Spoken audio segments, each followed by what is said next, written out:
Olá, senhoras e senhores, bom dia.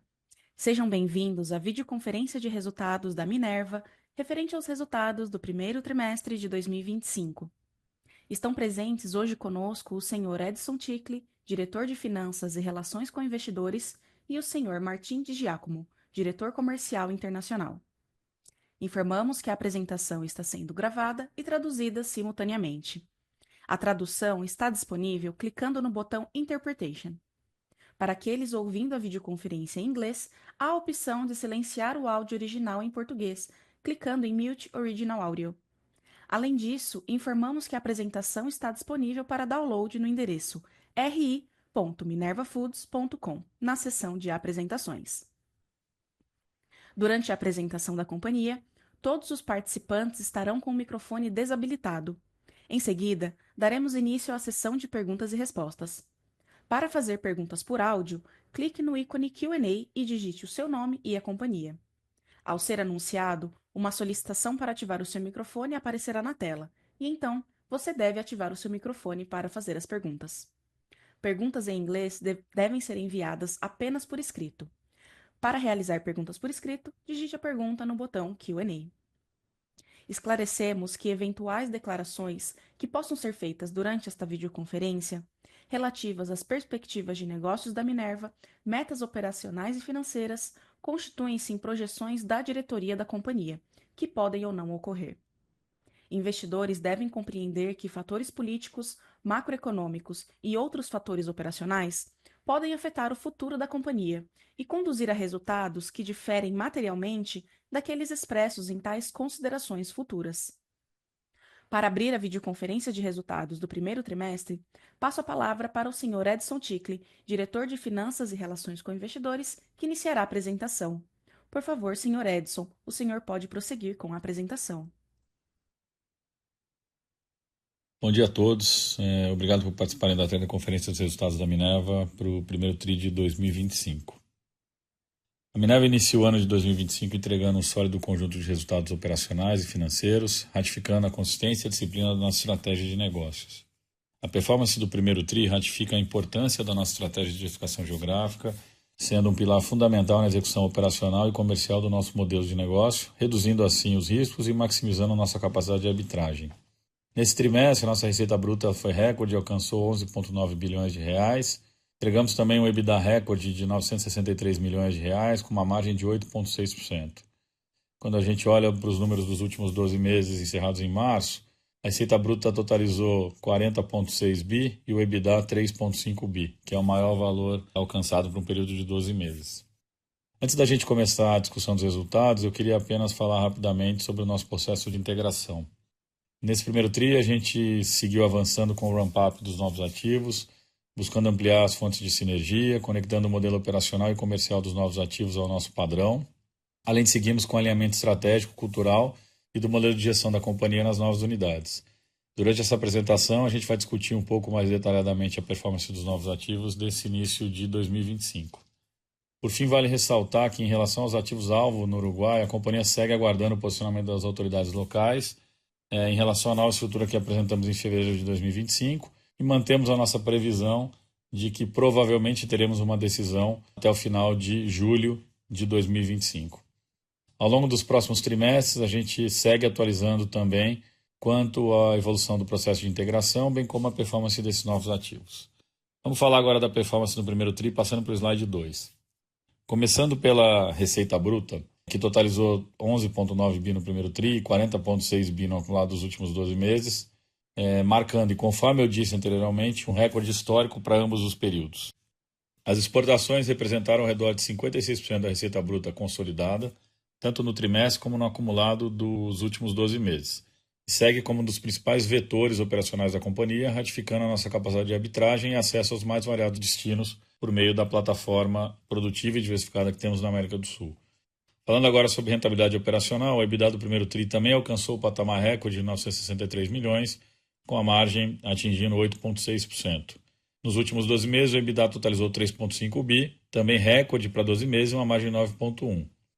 Se a gente considerar a performance pro forma de 7 meses dos novos ativos, a gente teria obtido um EBITDA de 4,3 bi. E quando a gente faz essa conta para a nossa estrutura de capital, a gente chega ao patamar de 3,7 vezes dívida líquida EBITDA como alavancagem líquida ao final desse trimestre. Nossa posição de caixa também segue bastante robusta em 11,9 bi, o que nos deixa numa posição bastante confortável para os desafios dos próximos trimestres. Vamos agora para o slide 3, falar dos destaques operacionais. Então, seguindo o compromisso de dar maior transparência às operações dos novos ativos, desde o quarto TRI, a gente detalha e segrega a performance de volume e receita dos ativos da base da Minerva históricos e dos novos adquiridos. Nesse primeiro TRI, o Brasil segue como principal destaque, receita consolidada de 6,2 bi, sendo que os novos ativos foram responsáveis por 1,2 bi. Já na Argentina, a receita bruta consolidada foi 1,1 bi e as novas plantas contribuíram com 269 milhões. E no Chile, com o início das operações na Patagônia, a gente teve uma receita de 18,7 bi. Os demais países seguem curso normal de suas operações, visto que não tivemos mudanças na base de ativos, e eu quero destacar a boa performance do Paraguai. Consolidando todas as origens, a gente totalizou 11,9 bi de receita bruta, sendo 9,9 bi referente aos ativos históricos da Minerva e 1,5 bi relativo aos novos ativos, o que representa um crescimento de 95% face à performance do quarto TRI. Mas vale notar também que o nível de receita foi recorde, mesmo se a gente excluir a contribuição dos ativos adquiridos. Olhando a performance dos novos ativos com um pouco mais de atenção, vale notar que a companhia segue avançando o seu processo de integração, acelerando o nível de utilização de capacidade e maximizando a eficiência das plantas. Os volumes cresceram 106%, como eu falei, a receita avançou 95% no trimestre. Vale notar que os desafios ainda estão presentes, por exemplo, a planta de Pontes Lacerda no Brasil, ela passou todo o primeiro TRI com restrições operacionais, ela só teve a sua efetiva operação iniciada em abril. Vale ressaltar que os ativos, apesar dessa evolução importante, eles seguem ainda com um nível de utilização abaixo da média histórica nossa, que é de 70% a 75%, o que é esperado dado o processo natural de ramp-up operacional. A gente evoluiu com o processo de liberação de boa parte das licenças de exportação dos novos ativos ao longo do primeiro TRI, o que ajudou na melhor performance das plantas, mas ainda elas estão em patamares menos eficientes quando comparados com os nossos ativos históricos. A gente entende que os resultados obtidos estão alinhados com o nosso planejamento e a gente acredita que a evolução do processo de integração ao longo dos próximos trimestres vai contribuir de maneira significativa para a performance operacional e financeira da companhia. Vamos passar agora para o slide 4 e detalhar outros destaques desse primeiro TRI. Bom, nesse primeiro TRI a gente fez a 16ª emissão de debêntures, totalizando 2,3 bilhões de reais em 5 séries, reforçando o nosso caixa e melhorando a estrutura de capital. Falando do nosso balanço, a gente também efetivou a recompra e cancelamento de 69 milhões de dólares de valor de face dos bonds de 2031, com desconto médio de 13% frente ao valor de face, e mais uma iniciativa como foco na busca por um balanço mais equilibrado e menos oneroso. Quero destacar também a aprovação de um aumento de capital de até 2 bilhões de reais na Assembleia de Acionistas realizada no último dia 29 de abril. Movimento importante que busca acelerar o nosso processo de redução da alavancagem e fortalecer a estrutura de capital da companhia. Por fim, ontem a gente também divulgou um fato relevante com a expectativa da companhia para a projeção de receita líquida para o final de 2025. A gente estabeleceu um intervalo de receita entre 50 e 58 bilhões de reais para o ano fechado de 2025, e mais para frente, na apresentação, a gente vai discutir um pouco mais esse guidance. Entrando na pauta de sustentabilidade, pelo 5º ano consecutivo, a Minerva Foods foi incluída na carteira do ISE e do ICO2, os dois principais indicadores de sustentabilidade da B3, ratificando o nosso compromisso com a pecuária sustentável. Vale destacar que a Minerva Foods é a única companhia do segmento de proteína bovina integrante de tais carteiras. Além disso, a gente evoluiu significativamente no ranking de Business Benchmark on Farm and Animal Welfare, tornando-nos a companhia com a melhor classificação em bem-estar animal no setor de carne bovina em toda a América Latina. Vamos agora para o slide 5 falar um pouco sobre a performance de exportação no primeiro TRI. Nós seguimos como líderes na exportação de carne bovina na América do Sul nesse primeiro TRI, com mais de 21% de market share no continente, reiterando a eficiência da nossa estratégia de diversificação geográfica, demonstrando a nossa expertise nos mercados internacionais.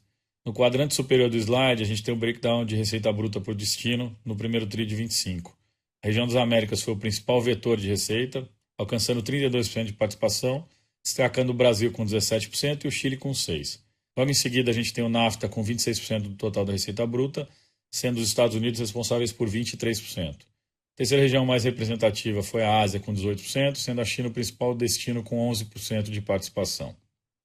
Vale ressaltar que boa parte das nossas vendas são feitas via nosso canal de distribuição dos Estados Unidos, nos ajudando na penetração de mercado local e aumentando a capilaridade comercial, que garante vantagem competitiva e melhores margens na operação norte-americana. Os Estados Unidos, ao mesmo tempo que enfrentam um dos seus piores ciclos bovinos, seguem com uma demanda resiliente, com reflexo em toda a cadeia global de carne bovina. A China também começa a passar por restrições na sua produção doméstica e que, por consequência, reaquece a demanda mundial por importação de carne e deve pressionar ainda mais o cenário de oferta e demanda mundial. Nos gráficos abaixo à esquerda, a gente pode ver as exportações das nossas operações de bovinos no primeiro TRI, sendo o NAFTA a região mais relevante para a nossa receita de exportação, com 38% de share, Estados Unidos representando expressivos 35%, seguidos pela Ásia com 21% de share e a China dentro da Ásia com 15%. Em seguida, a gente tem as Américas com 12%, Oriente Médio com 11%, Europa com 8%, Leste Europeu e África representando 5% cada um. Como eu comentei anteriormente, a região do NAFTA e da Ásia seguem com performance relevante e somam quase 60% da receita de exportação de bovinos da Minerva. Olhando para os últimos 12 meses, a região do NAFTA ela se torna o principal destino das nossas exportações com 30%, Estados Unidos principal país com 27%, aí depois temos a Ásia com 26%, sendo a China o principal destino com 19%. As Américas com 13%, Oriente Médio 12%, Europa 8%, Leste Europeu 7% e África 4%. Nos dois gráficos à direita, a gente tem nossas exportações da operação de cordeiros na Austrália e no Chile. No trimestre, NAFTA permaneceu como principal destino com 41% de share, sendo os Estados Unidos com o maior mercado com 39%, depois Ásia com 19% e Oriente Médio com 17% e Europa com 16%. Nos últimos 12 meses, o NAFTA segue como principal região com 44%, logo depois a gente tem a Ásia com 22%, Europa 14% e Oriente Médio com 12%. Antes de entrar nos destaques financeiros, eu queria ressaltar o nosso otimismo em relação ao ano de 2025, principalmente por causa das oportunidades que a gente tem visto no mercado global de proteína. O desequilíbrio entre oferta e demanda continua a favorecer um ambiente oportuno para os exportadores da América do Sul de carne bovina. Conforme eu falei anteriormente, esse desequilíbrio é majoritariamente causado pelo ciclo pecuário nos Estados Unidos, que ainda enfrenta uma oferta limitada e uma demanda bastante resiliente, o que contribui para o aumento de preços e estimula importações. Além disso, a China, um dos principais consumidores de carne bovina do mundo, mantém uma demanda consideravelmente estável e crescendo na margem, enquanto enfrenta incertezas e limitações em sua oferta interna, principalmente devido à mudança no ciclo pecuário, o que adiciona ainda mais pressão no mercado internacional. Vale ressaltar ainda as tensões geopolíticas e a recente volatilidade no comércio internacional no contexto das disputas tarifárias iniciadas ao final do primeiro TRI de 25, que já geram um importante impacto nos preços de exportação e configura uma grande oportunidade para os players da América do Sul, que por conta de sua histórica neutralidade geopolítica, acabam por se beneficiar de momentos de alta volatilidade como esse. Então, diante dessa conjuntura, a Minerva, com sua presença única e o apoio de sua rede global de escritórios, se destaca na identificação e aproveitamento de oportunidades no mercado global de carne bovina, principalmente pela nossa agilidade e flexibilidade comercial.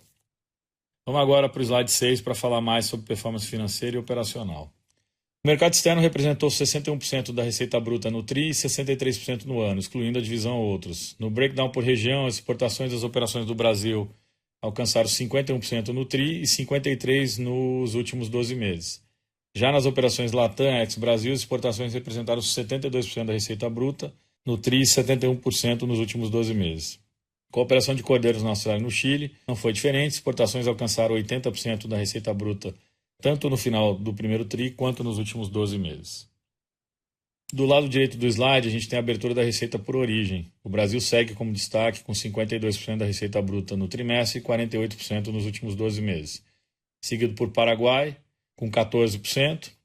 Depois temos o Uruguai, contribuindo com 10% no TRI e nos últimos 12 meses. A Argentina, 9% no TRI e 12% nos últimos 12 meses. A Austrália representou 6%, tanto no TRI quanto no LTM. Colômbia teve 4% no nosso breakdown, tanto no primeiro TRI quanto no acumulado de 12 meses. Por fim, a rubrica de outros, que faz referência à antiga divisão de trading, contribui com 5% da receita, tanto no TRI quanto nos últimos 12 meses. Vamos agora para o próximo slide falar sobre receita líquida e EBITDA. Vamos começar com a receita líquida, que alcançou 11,2 bi no primeiro TRI, mais uma vez um recorde para um trimestre, representando um crescimento de 56% na comparação anual e 4% na comparação trimestral. Nos últimos 12 meses, a receita líquida da Minerva Foods totalizou 38,1 bi, um recorde para o período anualizado. Falando de rentabilidade, o EBITDA do primeiro TRI foi 963 milhões, novamente maior patamar registrado em um trimestre, representando um crescimento de 53% na comparação anual e 2% contra o trimestre anterior, o que significou uma margem de 8,6%.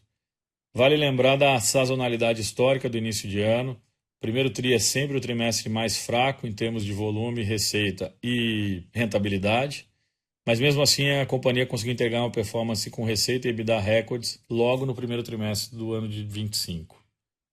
Nos últimos 12 meses, o EBITDA consolidado totalizou 3,5 bi, uma margem EBITDA de 9,1%. Como eu sempre comento, a gente continua com a manutenção de uma margem estável, mesmo com o período desafiador de integração, ratificando, assim, os benefícios da nossa estratégia de diversificação geográfica, principalmente da nossa estratégia de gestão de riscos, que maximiza a nossa capacidade de arbitrar mercado e contribui para manter uma boa execução operacional, financeira e redução da volatilidade de margem e de fluxo de caixa. Eu queria também novamente destacar o desempenho operacional dos novos ativos. As novas plantas operaram com uma utilização média ao redor de 60% a 65%, uma sensível evolução em relação ao quarto TRI, mas ainda bem inferior ao nível ótimo de utilização na casa dos 75%, que deve ocorrer ao longo dos próximos trimestres. Como eu já disse, uma das plantas permaneceu fechada e foi reaberta somente agora em abril. E o processo de liberação das licenças de exportação foi evoluindo ao longo do trimestre, ou seja, a gente vai entrar o segundo TRI com um cenário ainda melhor no que diz respeito à integração dos novos ativos e a busca por um patamar mais normalizado de operação, eficiência e rentabilidade.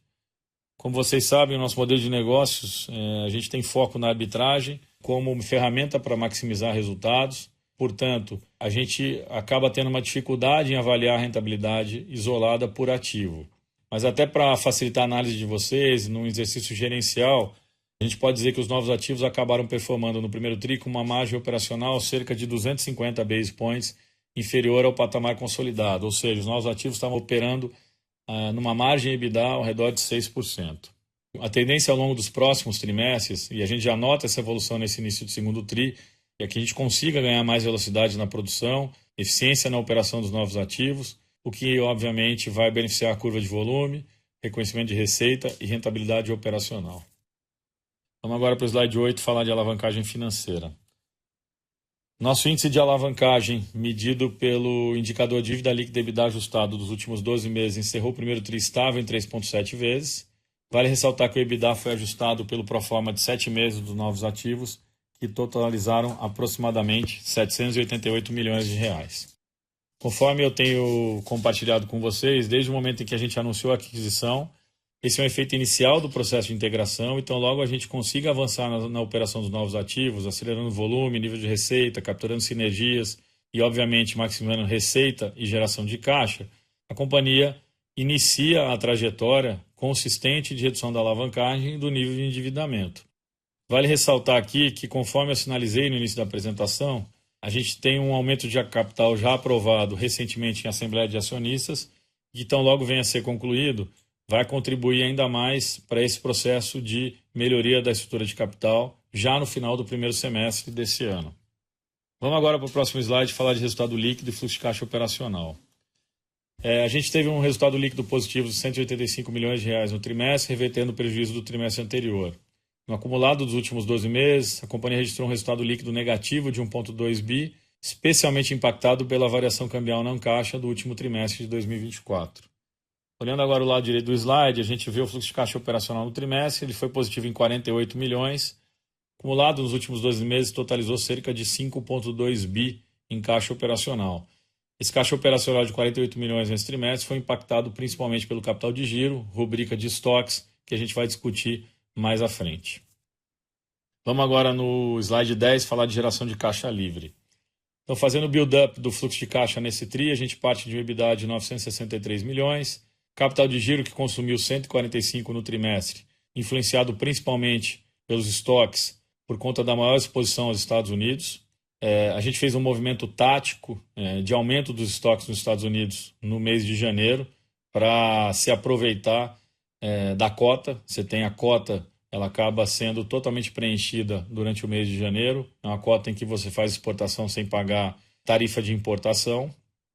Portanto, a gente aproveitou, fez um movimento tático nesses estoques nos Estados Unidos. A gente espera reverter ao longo dos próximos 2 trimestres, o que vai propiciar melhoria de capital de giro e, principalmente, vai trazer mais rentabilidade para as operações.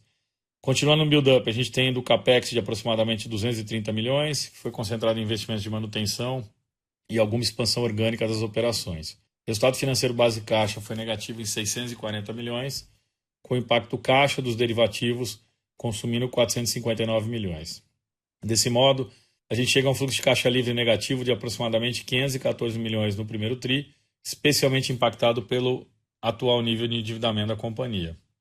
Olhando para o acumulado do ano, o fluxo de caixa livre segue positivo em 1,5 bi. Vamos fazer também o build-up da geração de caixa para o ano.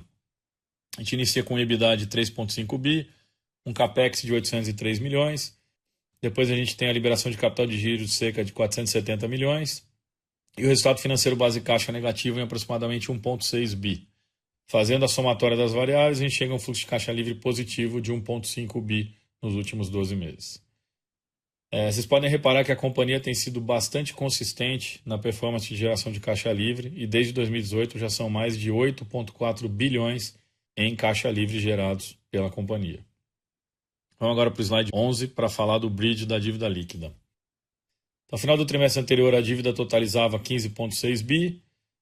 No bridge da dívida, a gente tem fluxo de caixa livre negativo de 514 milhões no trimestre, que aumenta a dívida. Variação cambial, impacto positivo de 824 milhões, que diminui a dívida. E um efeito de 274 milhões relativo a derivativos não caixa, que acabam aumentando a dívida. Somando tudo, chega numa dívida praticamente estável em 15,5, 15,6 bi ao final do período, exatamente no mesmo patamar de 31/12 de 24. Vamos passar agora para o próximo slide, que eu vou comentar um pouco mais sobre estrutura de capital. Como eu já falei, a alavancagem líquida, dívida líquida EBITDA, ficou em 3,7 vezes. Vale lembrar que esse EBITDA é um EBITDA ajustado pelo resultado pro forma de 7 meses dos novos ativos.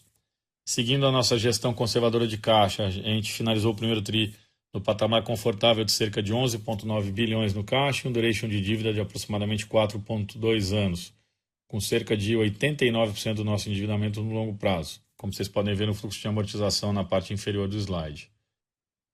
Falando de perfil de endividamento, cerca de 70% da dívida está exposta à variação cambial, e eu lembro vocês novamente que a gente tem uma política de hedge, que a gente segue à risca e que determina hoje que a companhia mantenha no mínimo 50% da exposição de longo prazo protegida. Em março, a gente realizou a recompra e cancelamento do bond de 2031 no montante de 69 milhões de dólares, desconto de 13% em relação ao valor de face, mais um passo em direção a uma estrutura de capital mais equilibrada, mais eficiente e menos onerosa. Ainda nesse contexto, a gente concluiu recentemente a 16ª emissão de debêntures, que lastrearam uma emissão de CRA, totalizando 2,3 bilhões em 5 séries com prazo de até 10 anos. Os recursos líquidos dessa operação vão reforçar o caixa e vão ser utilizados para fazer amortização de dívida. E quero reiterar mais uma vez que agora, ao final de abril, foi aprovado na Assembleia um aumento de capital de no mínimo 2 bilhões de reais, sendo que metade desse valor já é garantido pelos acionistas controladores. É mais um importante passo para acelerar o processo de desalavancagem e colocar a Minerva Foods numa posição ainda mais sólida e com um balanço ainda mais equilibrado. Por fim, conforme eu comentei no início da conferência, ao longo dos próximos trimestres a gente vai avançar cada vez mais com o processo de integração dos novos ativos, acelerando as novas plantas, capturando sinergia operacional, sinergia comercial, sempre com foco na manutenção de resultados consistentes que vão nos auxiliar no processo de desalavancagem da companhia. Vamos passar agora para o slide 13 para falar sobre guidance de receita líquida que a gente anunciou na noite de ontem. Então, ontem à noite a gente divulgou um fato relevante com as nossas expectativas e guidance de receita para 2025. Passando para os números, nossa expectativa é de um nível de receita líquida entre 50 bilhões e 58 bilhões de reais para os 12 meses encerrados em dezembro de 2025. Naturalmente, esse intervalo contempla a evolução do processo de integração dos novos ativos, acelerando o nível de utilização, ampliando volumes operacionais e maximizando o acesso das plantas aos mercados de exportação. Além disso, naturalmente, todos vocês estão acompanhando as recentes tendências que impactam de forma orgânica o nosso segmento. Forte demanda internacional, restrições na oferta em importantes produtores, escalada de volumes e preços nos países com capacidade produtiva, especialmente aqui na América do Sul, entre outros fatores. Ou seja, o contexto positivo no trade global de carne bovina também gera suporte para essa projeção de receita para 2025. Para finalizar, eu quero ressaltar 2 pontos nessa discussão. O primeiro é que, naturalmente, essa dinâmica é impactada pelo processo de ramp-up dos novos ativos. O que eu quero dizer aqui é que, quando da completa integração e normalização operacional das novas plantas, as expectativas são ainda mais positivas para um ano cheio. E o segundo ponto é a respeito do que podemos esperar sob a ótica de rentabilidade operacional. Na parte inferior do slide, a gente tem o intervalo da margem EBITDA anual da Minerva Foods ao longo dos últimos 10 anos. Como você pode notar, a nossa estratégia de diversificação geográfica e gestão de risco ela tem sido fundamental na manutenção de uma rentabilidade pouco volátil, mesmo em um business de alta volatilidade como o nosso. Desse modo, a companhia tem sido capaz de entregar uma margem operacional média ao redor de 9,5% nos últimos anos, com Vale em 2017, exatamente quando a gente iniciou o processo de integração dos ativos adquiridos naquela ocasião no Mercosul, e um pico em 2020, conectado com o efeito da pandemia. E claro, vale lembrar a margem EBITDA de 9,1% que a gente entregou no ano de 2024. Então, dentro desse contexto, e ainda considerando os efeitos da integração ao longo de 2025, a performance recente, o cenário do mercado global de carne bovina, me parece muito razoável a gente assumir que para esse tipo de negócio a gente deve ter, baseado no nosso histórico dos últimos 10 anos, uma margem operacional de pelo menos 8,5%, 9%, chegando ao topo de 9,5% a 10%, talvez, quando a gente olha para a performance estrutural da indústria ao longo dos próximos anos. Se a gente olhar especificamente 2025, talvez o intervalo entre 8,5% e 9,5% seria o mais adequado, principalmente pelos desafios de integração que acabam tirando parte da margem EBITDA potencial, exatamente por causa do processo de ramp-up que está em curso e que deve se encerrar ao final do terceiro trimestre. Sendo assim, eu acho que esse é um bom balizador de performance esperado para o nosso negócio, para a nossa operação, considerando o nosso guidance de receita para 2025.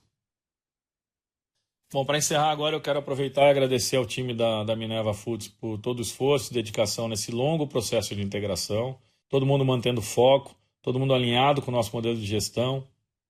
A gente segue trabalhando no processo de integração dos novos ativos e a gente segue bastante confiante no nosso plano de negócio.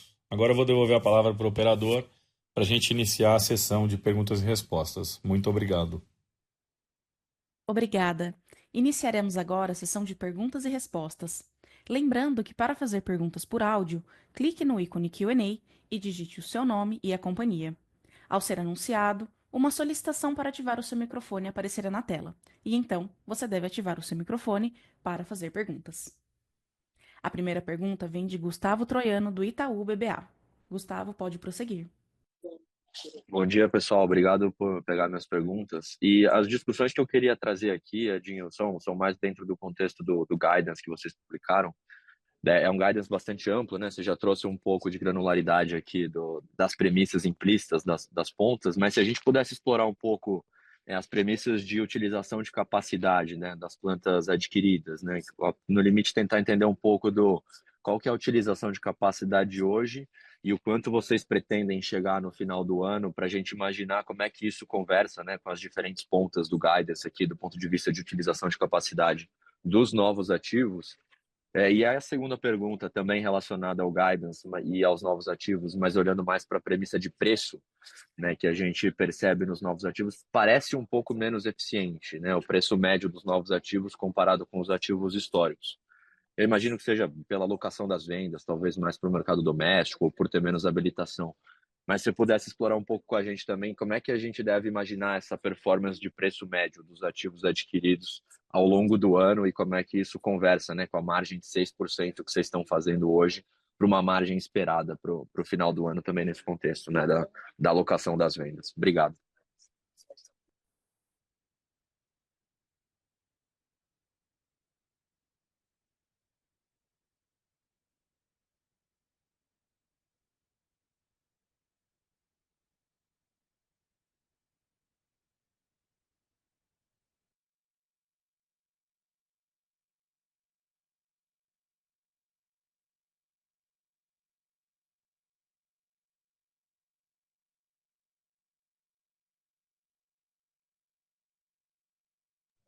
Com licença. Senhor Edson, o seu áudio está mutado. Desculpa. Vou começar de novo. Gustavo, obrigado pela pergunta. Começando aí pelos índices de utilização de capacidade, os ativos antigos, eles encerraram o trimestre acima de 75% de utilização, uma média de 72%. Os ativos novos, eles tiveram uma média de 50% a 55%, e na ponta eles estavam chegando muito próximos de 60%. Então, esse nível médio de utilização, lembrando que tinha uma planta ainda fechada durante todo o trimestre, que acabou gerando esses resultados de volume e de receita que a gente publicou. A evolução disso vai ser convergir para os níveis da Minerva ao longo dos próximos 2 trimestres, segundo e terceiro tri. A gente reafirma o nosso plano de que esses ativos vão estar operando provavelmente próximo de 75% já no terceiro tri desse ano. E com isso, por uma estimativa que a gente fez, baseada em preços e o potencial de volume desses ativos, lembrando que a gente acabou de abrir a planta de Pontes Lacerda, reabrir, ela acabou ficando fechada e sem condições de operar durante o primeiro trimestre. A gente acha que esses novos ativos eles podem mais do que dobrar a receita do que fizeram no primeiro tri. Então, numa conta rápida que vocês podem replicar aí, olhando o preço médio, e aí depois eu volto na tua pergunta de rentabilidade. Mas se a gente olhar só uma conta de aceleração de volume e preços, a gente está falando de uma receita potencial de 3 a 3,5 bi por trimestre, apenas esses ativos novos. Lembrando que a gente ainda não considera as plantas do Uruguai. O Uruguai ainda está em discussão, isso deve ter um desfecho até o final de julho. Então, só olhando para esses novos ativos que já estão operacionais, eles apontam para uma receita trimestral talvez de 3 bi a 3,5 bi. O que a gente tem de diferenças importantes aqui? A gente tem ramp-up de volume, como eu falei, a gente tem uniformização de preços. Se vocês olharem, os ativos antigos da Minerva tiveram preços superiores aos novos ativos, uma razão simples, licenças de exportação, canais de venda. Os ativos novos acabaram se focando muito mais no mercado interno do que na exportação, por uma questão de aceleração do ramp-up, de dificuldades de integração normais e já planejadas quando da aquisição. Isso tudo está dentro do esperado.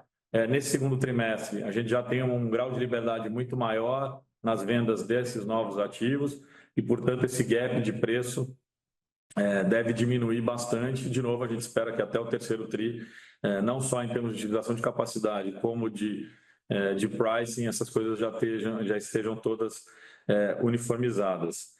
Quando a gente olha e também faz uma conta baseada nesses números que a gente divulgou, pensando em uniformização de preços, a gente vê o potencial de EBITDA nesses novos ativos, só desses ativos que a gente já comprou e que já estão operando, de alguma coisa como 1,3 bi de EBITDA por ano, ou de EBITDA em 12 meses, quando essas plantas estiverem operando na capacidade aí de 75% e usando os mesmos canais, a mesma eficiência comercial e as mesmas ferramentas comerciais que a gente utiliza no Minerva hoje em dia. E um ponto interessante também que estão nesses números, que pouca gente destacou, aí eu li alguns dos relatórios, mas a gente já está mostrando uma boa diluição de SG&A. E é importante destacar que, principalmente, uma despesa administrativa relevante, que é a depreciação, eu já estou computando ela 100% desses ativos novos, mas eles ainda estão operando a 50%, 55%. Então, eu tenho um potencial ainda maior de diluição de SG&A nos próximos trimestres. Se você olhar nesse trimestre, tem uma diluição aí de praticamente 100 base points como percentual da receita líquida, que a gente alcançou na Minerva consolidada, quando você comparar os resultados do primeiro TRI, 25 com o primeiro TRI de 24. SG&A como percentual da receita caiu, se eu não estou enganado, de 13,6 para alguma coisa como 12,5. E tem mais para vir, tem mais diluição de custos ocorrendo. Desse modo, a gente está muito tranquilo com o guidance que a gente deu de receita. Se você quiser fazer um build-up, a gente pode fazer uma conta rápida aqui. Normalmente o primeiro TRI ele representa 22% a 23% do desempenho anual. Então, se a gente pegar 22,5% e simplesmente fizer a conta anualizando o primeiro TRI, o resultado do primeiro TRI de receita líquida, com ele representando 22,5% do ano, a gente chega em 50 bi, que é a parte de baixo do nosso guidance. Só que, além disso, tem todo o ramp-up das novas operações, Tem um cenário de preços muito construtivo à frente, que ainda a gente não pegou ainda no primeiro TRI, por exemplo, aumento de preços de exportação para a China e para os Estados Unidos, principalmente.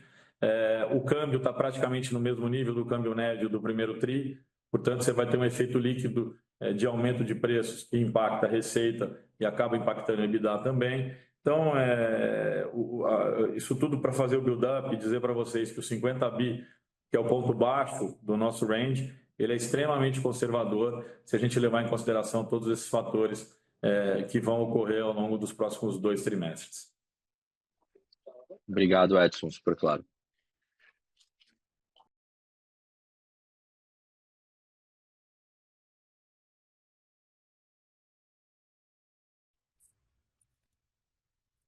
A próxima pergunta vem de Tiago Duarte, do BTG Pactual. Tiago, pode prosseguir.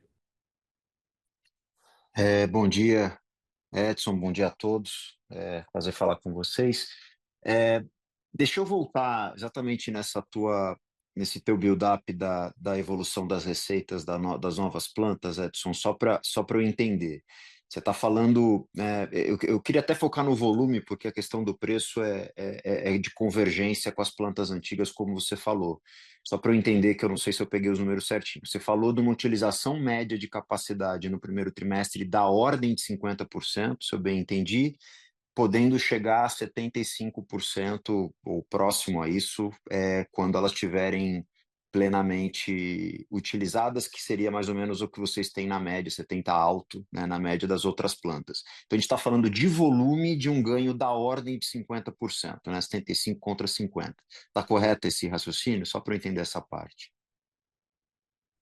Tiago, o ganho é maior, porque você tem uma planta que está fechada que não está considerando. Lembra que quando eu falo de utilização de capacidade, eu falo dos ativos que estão operacionais, né? O que está fechado não está considerado. Então, o ganho de volume é mais do que isso de produção.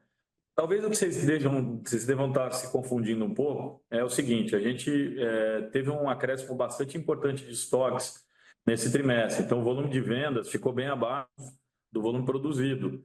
Foi uma tática nossa, eu já falei isso durante a apresentação, mas isso tem a ver com a dinâmica do mercado americano. Os Estados Unidos viraram o nosso principal mercado, praticamente 30% da nossa exportação está indo para os Estados Unidos, esse número pode até crescer ao longo do ano, e é uma oportunidade você mandar volumes dentro da cota o mais rápido possível. Então, a gente produziu bastante, vendeu pouco, e essas vendas vão acabar normalizando o nível de estoques ao longo do segundo e do terceiro TRI.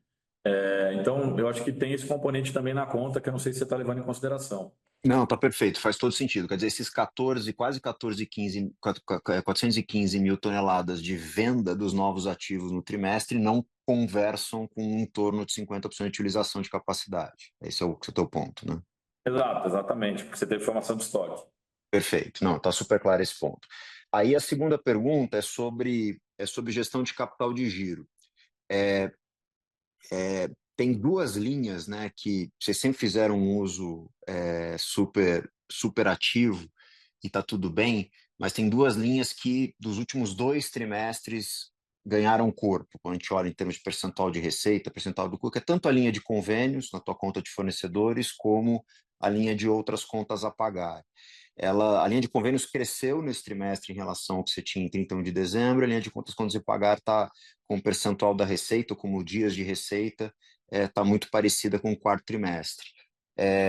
A tua discussão sobre isso no último TRI, ela sugeria uma manutenção desses níveis como proporção do teu ciclo de caixa ao longo do ano. Você está confortável com isso para frente ainda? Continuo, Thiago, não mudou nada. O crescimento da companhia em receita vai diluir em dias de operação. Eu falei isso com você, acho, numa outra oportunidade. É exatamente o que a gente espera que aconteça. Como eu falei no quarto TRI, a gente antecipou algumas ferramentas de capital de giro, seja para melhorar na ponta de fornecedores, seja para melhorar o nosso ciclo na ponta de clientes, com adiantamento de pagamento, preparando a companhia para o crescimento expressivo de volume que a gente vai ter nesse ano e, portanto, crescimento expressivo de receita.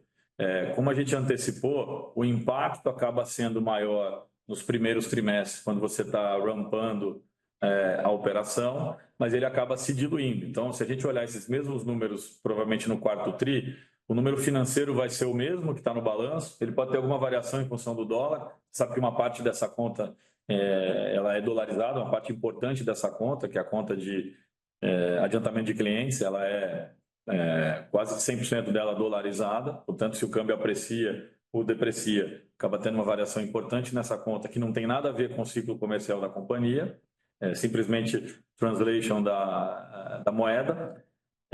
Mas como a companhia vai acelerar a geração de receita, em dias de operação esse negócio acaba diluindo ao longo do ano. É a mesma coisa que eu te falei no quarto TRI, isso está mantido. Tá super claro, muito, muito esclarecedor. Obrigado, Edinho. A próxima pergunta vem de Leonardo Alencar, da XP. Leonardo, pode prosseguir. Bom dia, Edson. Bom dia, Martim. Aliás, bom revê-lo, Martim. Queria até aproveitar a presença, talvez entrar um pouco mais nos detalhes dessa questão dos Estados Unidos, né? Entendo a dinâmica de cota, vocês fizeram então uma concentração de embarques para pegar a cota e até sendo beneficiados por ter feito tudo isso antes da dinâmica de tarifas. Vocês até comentando no relatório que isso vai ser aproveitado nos próximos 2 trimestres, né? Então, queria só entender assim, essa dinâmica toda de estoque nos Estados Unidos, entendo que é produto sem venda. Então, vocês estão estocados, posicionados, long US ali, pensando na dinâmica de preços, e dado que o preço está subindo lá, parece fazer bastante sentido. Mas aí me ajuda num ponto. Ano passado, se eu não me engano, vocês tinham feito também uma dinâmica parecida, mas que já estavam muito mais vendidos. E quando em 2023, acho que vocês estavam menos vendidos. Só para entender, o mercado está demandante, acho que isso está bem claro, mas essa dinâmica de vendido, não vendido, é uma questão do consumidor, até do importador, eventualmente cauteloso nas negociações por conta das tarifas, só para entender um pouco mais nesse granular, né? Essa acho que é a parte de Estados Unidos, até se puderem comentar um pouco da leitura de vocês de demanda, isso seria importante. E aí acho que o segundo ponto, já para poder aproveitar nessa temática ainda de exportação, China, e até entendo seu ponto, Edson, que sempre faz em relação a CSEX, né, que é defasado. E a gente viu realmente o preço de China subindo forte ali já a partir de março. Talvez ainda não tenha começado a aparecer de maneira significativa no CSEX, mas eu queria entender um pouco mais sobre isso. Se as empresas estavam talvez com carteiras muito alongadas e essa alta do preço deve começar a aparecer agora em maio.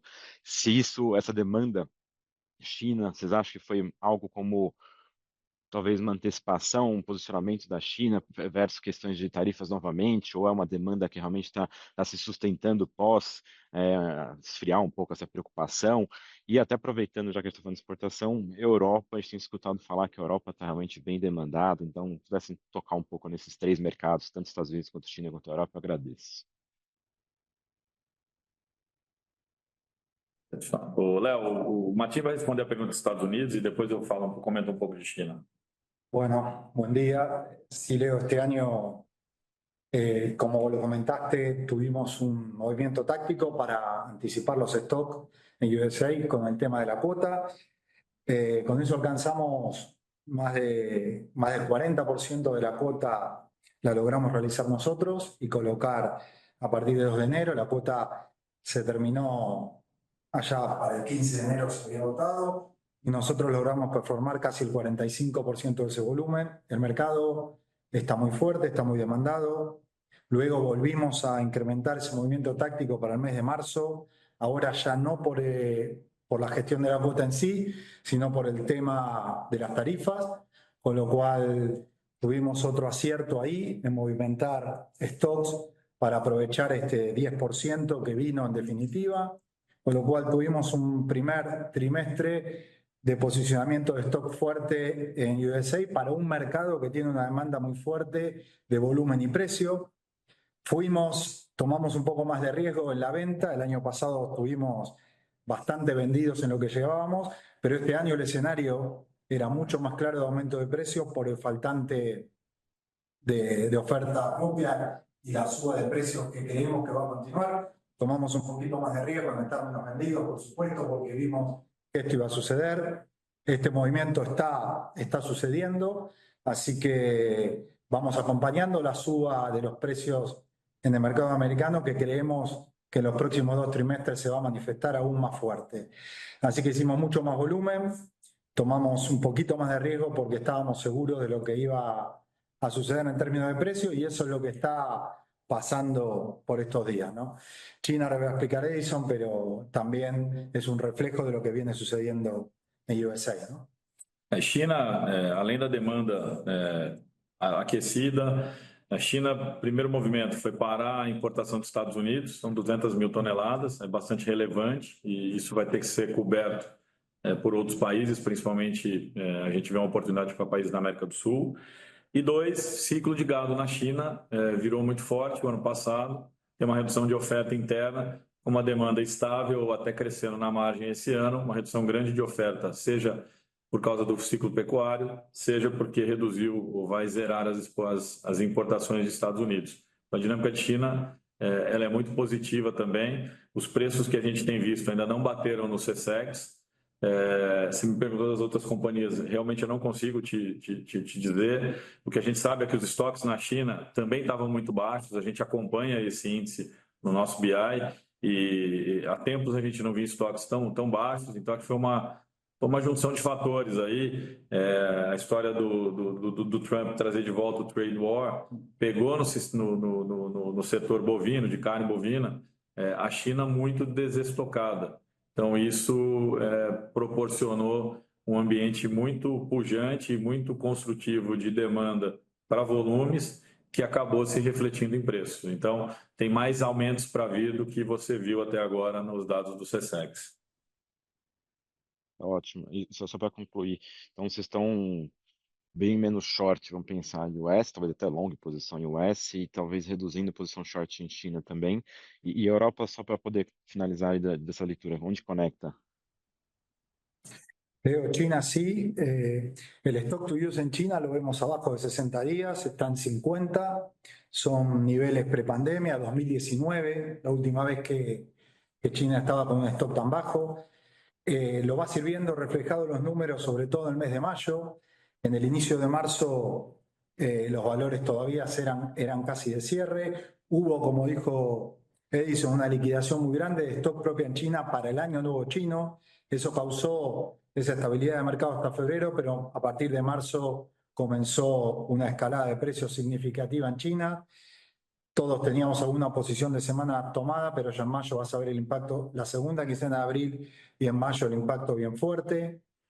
En Europa la situación también, al igual, te diría que todavía más acelerado que USA y que China.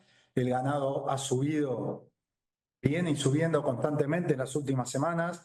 Hemos alcanzado precios para nuestros cortes en loins y ruedas que yo diría que son récord, que nunca los hemos tenido. El faltante es manifiesto de ganado. Así que estamos con una posición en Europa muy corta, todas las semanas con subas de precio significativo, tanto para lo que son cortes de la rueda para procesamiento como para los loins de Argentina, Uruguay, también Brasil y Paraguay. Así que los tres mercados en la misma tendencia, China, USA y Europa. Quizás, insisto, Europa aún más acelerado en subas de precio todavía de lo que ha sucedido en China y USA. Não, tá ótimo, sim. Obrigado por todos os detalhes. Obrigado, Edson. Graças, Martim. Obrigado. Lembrando que para fazer perguntas, basta enviar o seu nome e a companhia através do ícone de Q&A. A próxima pergunta vem de Guilherme Palhares, do Santander. Guilherme, pode prosseguir. Bom dia, Edson. Bom dia, Martim. A pergunta super rápida, né? Enquanto a gente ainda está nesse processo de aumento das habilitações para exportação, obviamente a companhia está um pouco mais exposta ao mercado doméstico. Então, Edson, gostaria de ouvir um pouquinho o teu comentário de como é que vocês têm visto o consumo aqui no Brasil nesse primeiro trimestre, que sazonalmente é um pouco mais fraco, mas a gente ainda está vendo um preço bastante elevado na ponta. Então, gostaria de ouvir um pouco de como é que vocês têm visto o consumo aqui.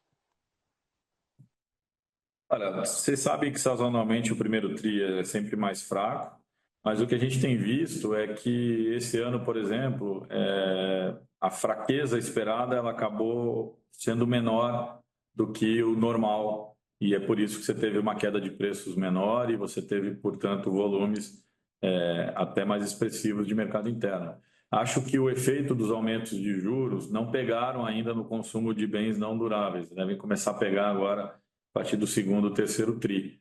E é por isso que a gente ainda teve um consumo sazonalmente mais forte. De novo, o primeiro tri é mais fraco, só que em termos relativos, comparando com outros primeiros trimestres, a gente viu força no mercado interno. Acho que os efeitos que fizeram a renda no Brasil ficar altos, eles continuaram no final do ano passado, né? Redução de inflação, principalmente, aumento de emprego, e o aumento do juro vai começar a pegar na demanda provavelmente a partir do segundo, terceiro tri. Então a gente deve ver um mercado interno um pouco mais fraco, o que não é má notícia, dada a correlação que isso tem com o preço do boi. Vocês lembram que tem uma relação muito forte na demanda de mercado interno com o preço do gado no Brasil, mas realmente no primeiro tri a gente viu um movimento um pouco mais forte do que o esperado, dada a sazonalidade. Perfeito, Edson. E uma segunda pergunta do nosso lado, quando vocês assumiram as operações ali do Rio Grande do Sul, elas têm um perfil bastante diferente, né, muito mais voltado para mercado doméstico. Gostaria só de entender um pouquinho da estratégia em relação a essas plantas, se realmente elas também entram nessa mesma estratégia de aumento de exportação, ou tem aí alguma oportunidade de tentar fazer um marketing melhor desse produto, quem sabe que tem uma diferença de mix de animais. Então, eu queria entender um pouquinho de como vocês estão lidando com essas operações ali na região. Ótimo ponto. Tem uma grande oportunidade, a gente está trabalhando nisso, tanto é que a gestão dessas plantas do Sul ela está bastante assemelhada à gestão que a gente tem em Uruguai e Argentina. São plantas que parecem muito mais com a operação que a gente tem em Uruguai e Argentina do que com o resto do Brasil, exatamente pela diferença da qualidade do gado. E, sendo assim, você tem uma grande oportunidade de melhorar o pricing dos cortes que são feitos lá naquelas fábricas, tentar trazer isso para perto do padrão que a gente vê em Argentina e Uruguai, principalmente de cortes nobres. Está aqui o Martim, que não me deixa mentir, tem a responsabilidade de melhorar a precificação desses cortes, aí, principalmente no mercado externo. Obrigado, Edson. Obrigado, Martim. A próxima pergunta vem de Lucas Mussi, do Morgan Stanley. Lucas, pode prosseguir, por favor. Bom dia, pessoal. Obrigado por pegar a minha pergunta. Minha dúvida é um pouco mais fora do Brasil, mais concentrada em Argentina. Entendemos que grande parte da operação na Argentina tem sido um pouco mais voltada para o mercado doméstico, dada toda a dificuldade com exportação, restrição cambial nos últimos anos. Mas queria ouvir um pouco mais de vocês, como que está o apetite agora para exportação, dadas as novas mudanças de restrição cambial. Não sei se já teve alguma mudança no primeiro trimestre, né? A porcentagem de exportação dos países ex-Brasil foi bem forte, então não sei se talvez tenha tido já algum aumento, mas queria ver um pouco mais de vocês sobre como a gente deveria pensar sobre exportações para a Argentina, qual o apetite de vocês agora indo para frente. Obrigado, pessoal. Cara, é o seguinte, a Argentina tem uma vocação exportadora indiscutível, e uma competitividade indiscutível, uma qualidade de produto, uma penetração de mercados, e se não fossem vamos dizer, as distorções macroeconômicas que ocorreram no país nos últimos anos, ela teria continuado a honrar essa vocação. O que está acontecendo agora é uma normalização da condição macroeconômica, normalização da condição de exportação, e a gente acredita que ao longo do ano as exportações vão voltar a ser o principal vetor de resultado e o principal vetor de vendas na Argentina. Agora, isso é um processo, isso começou no final do ano passado, no primeiro tri as coisas começaram a dar uma acomodada em direção a isso, mas a gente vê esse movimento acontecendo ao longo desse ano. A Argentina, a gente ainda acha que as margens ainda vão estar apertadas esse ano em relação ao resto da companhia. Vai ser uma das margens piores que a gente tem no Minerva, mas a gente tem um otimismo enorme com a operação da Argentina, principalmente pelas mudanças macro que a gente tem visto e como isso vai beneficiar um setor que é exportador por vocação e que tem uma grande competitividade em nível mundial. Tá claro, muito obrigado, Edson. Agora, uma pergunta rápida, talvez um pouco mais específica e talvez de extremamente curto prazo. tivemos um aumento mais recente de preço de gado no Paraguai, talvez muito por conta de questões sazonais, chuva, mas só queria ouvir talvez um pouco de vocês se teve alguma coisa muito que chamou a atenção de vocês no curtíssimo prazo, que a gente deveria prestar um pouco mais de atenção, se margens destoaram muito, se afetou muito a Não, operação de vocês. a pressão muito pontual, você falou, sazonal, relacionada a chuvas. Se você olhar o nosso panorama que a gente publicou aí no início da semana, a gente destaca o Paraguai como a melhor região em termos de ciclo de gado, disponibilidade de animais. Isso vai continuar durante todo o ano. O Paraguai, lembrando que abriu para os Estados Unidos, então também é um player importante para os Estados Unidos. Os Estados Unidos vai se tornando um mercado importante para ajudar a rentabilizar ainda mais a operação do Paraguai. Então, foi bem pontual, bem sazonal. Tá claro. Muito obrigado, pessoal.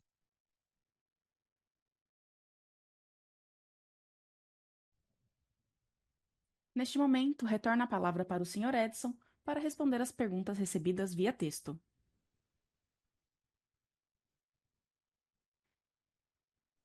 Bom, a gente recebeu duas perguntas aqui. A primeira é uma atualização sobre o mercado japonês, perspectiva de abertura.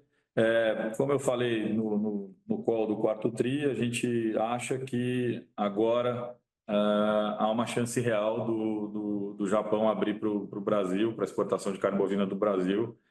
Acreditamos que isso pode acontecer até setembro, outubro.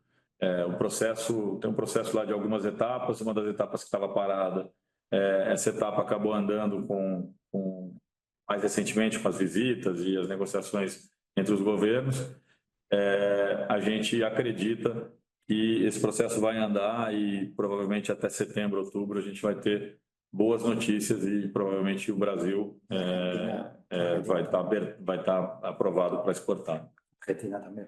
Argentina também, o Martín está me lembrando aqui também. Sí, Argentina está bastante avanzado también para Japón, así que también hay optimismo que en los próximos meses sea aprobada Argentina. A segunda pergunta é sobre Coreia e Japão. Então, o Japão a gente já respondeu. Coreia normalmente segue o mesmo protocolo do Japão. Abrindo o Japão, Coreia abre quase que automaticamente. Eram só essas perguntas aqui que a gente tinha por escrito.